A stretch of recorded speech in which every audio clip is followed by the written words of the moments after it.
I've called these triple cooked potatoes, like triple cooked chips, because we parboil them, we roast them, we smash them, and then we put them back into the oven with mint butter. How's that?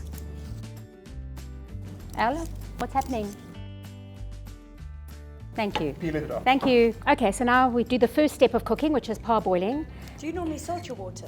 I do, which reminded me. There we go. I can't make a roast potatoes without duck fat. It's my favorite. Duck fat gives it like not only the beautiful taste, but the crunchiest, the perfect crunchiest potato with a glorious inside, soft melt in the mouth mash. You really need a lot. Don't skimp on it. It's not worth it. Okay, Jax, will you pop that in the oven? It's got to be piping hot before we put those potatoes in. So to jazz up the roast potatoes, not that they need much jazzing up, I'm going to make a beautiful mint butter. And all we need is 2 ingredients, mint and butter. There we go.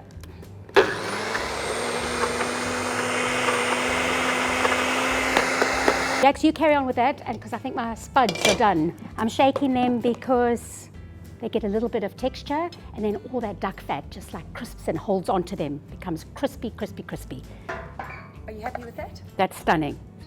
Sizzle, sizzle. And all these little bits as well will just like crisp up. It's absolutely delicious. Just need a little bit more salt. Pop those back, then we're going to smash them and put them back in the oven.